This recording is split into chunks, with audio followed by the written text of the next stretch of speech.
இந்த தேவையில்லாத பொருட்கள் எதையுமே இந்த புதனுடைய இடமான இந்த வடக்கு சைடும் வடகிழக்கு சைடும் அதே மாதிரி சூரியனுடைய திக்குன்னு சொல்கிற கிழக்கு சைடும் வந்து க்ளீனாக வச்சுக்கணும். நம்ம பிஸ்னஸ் பண்ணுறோம், நம்ம ஏதோ தொழில் பண்ணுறோம், அந்த சாமான்லாம் எங்கே சார் வச்சுக்கணும்? இந்த தெற்கு பக்கம் வச்சுக்கோங்க.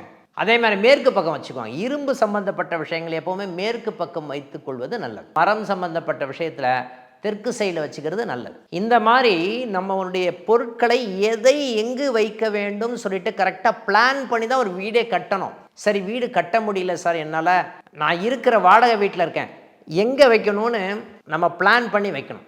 நம்ம எங்கே தோணுதோ அங்கே தூக்கி போடுறோன்னு வச்சுக்கோங்களேன், அது ஒழுக்கம் இல்லாத வீடு.